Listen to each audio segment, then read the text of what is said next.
Oh, Merry Christmas! Welcome back to the Disney Plus Everyday Challenge, and today we have Mickey's Twice Upon a Christmas. This is a sequel to the Once Upon a Christmas, but it has a 3D animation element to it. This is from 2004. It's an hour and 12 minutes, and yeah, it's really taken advantage of the surge in 3D animated uh, movies.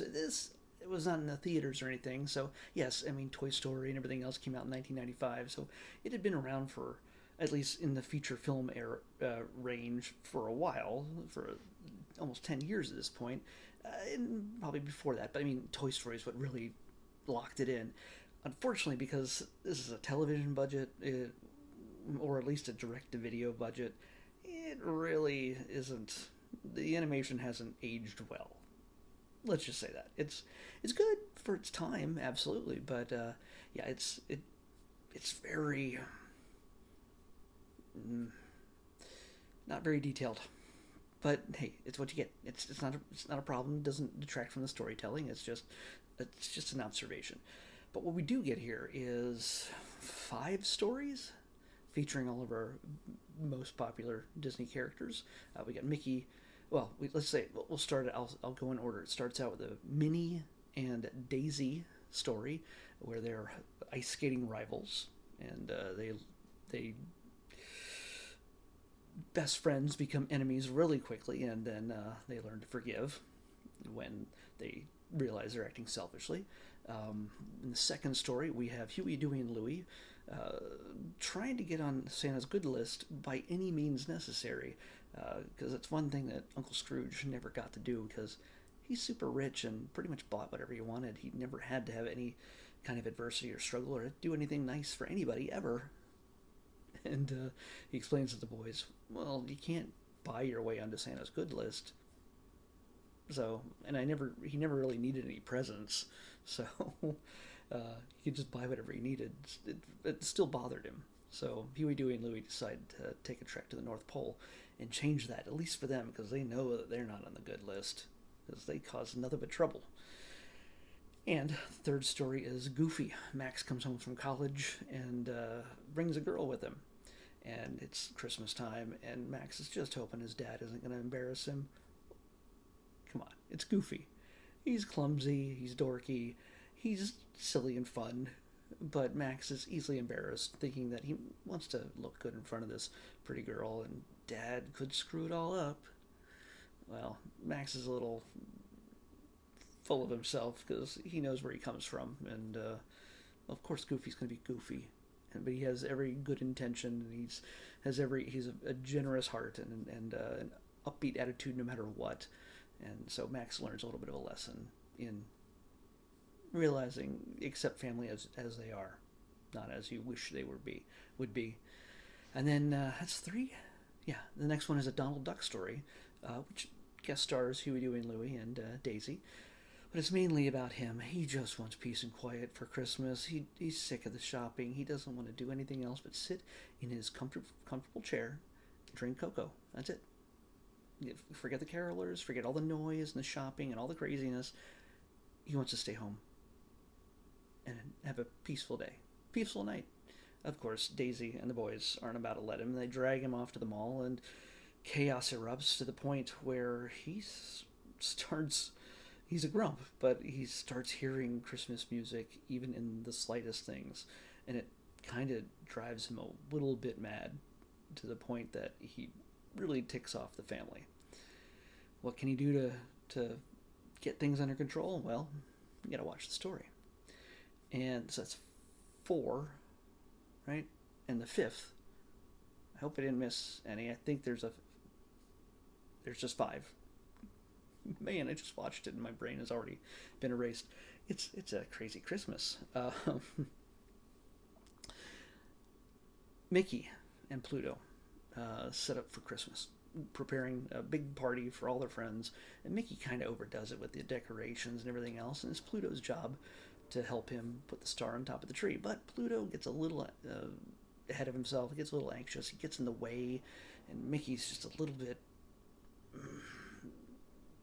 I don't know. He's he's a little bit intense about this stuff, and Pluto messes things up pretty badly, and Mickey gets angry and kicks him out of the house, sends him to the doghouse, and Pluto just like, well,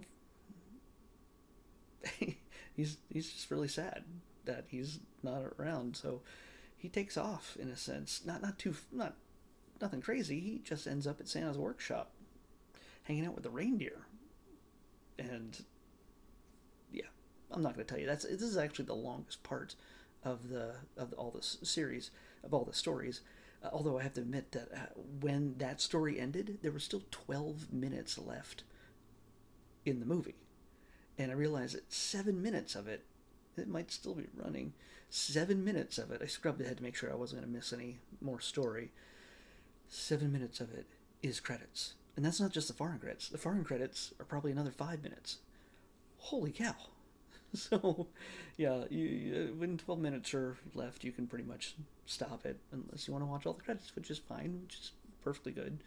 But yeah, it's a little bit. It's just under an hour if you take out the credits. So, anyway, it may have not been the best choice. I realize now for a great Christmas Day movie, but it's more for kids at all ages, and it has many different stories.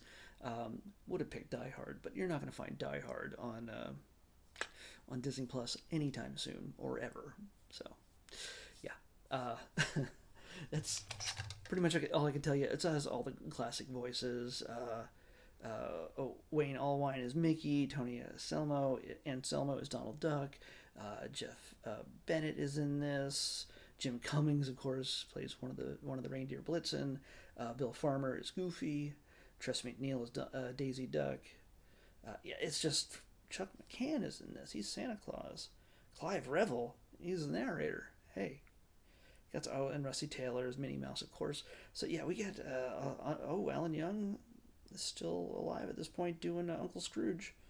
Edie McClurg, Kelly Martin. There's a lot. April Winchell and Corey Burton, all the voices, all the classic Disney character voices are in this. So, yeah, you gotta watch them all the Disney stories. I mean, yeah, all the Disney stories starring Mickey, and this is one more. It may not be the best, but it's a choice. So, you know what? Now that we're done with the 12 Days of Christmas. If I'm not mistaken, are there anything else left that I'm missing? I'm pretty sure it isn't. Come on. Why is it taking so long to load? Come on. Sorry, just take a breather. We're almost done here. We're going to pick a new random episode, which is great here. Yeah. So, here we go. We're back to picking it. I don't know what I'm going to watch. This is how I normally do it. If you're watching these for the first time for whatever reason, and you notice I'm just picking all Christmas stuff for the last 12 days, well, that's not how it's normally done. Normally, I pick a number randomly with this number generator between a certain range, and it correlates to a name in my list of everything that's on Disney Plus. And then I watch whatever that is, no matter what it is. So here we are. We're going to pick tomorrow's episode. 307. 307. All right, now I scroll through my list here. It's all color-coded and everything else based on what type of thing it is. 307. Well, cannot get less Christmassy than this. It's a documentary. More than likely, it's a National Geographic thing, but yeah, I think we're gonna be exploring Mars. Here we go, Mars inside SpaceX. That's what we're watching next.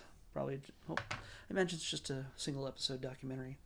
If it's a series, I'll be surprised, but if it is, then we'll just watch 1 or 2 episodes and see how it goes. Mars inside SpaceX on the Disney Plus Everyday Challenge. I'll see you back here tomorrow with that.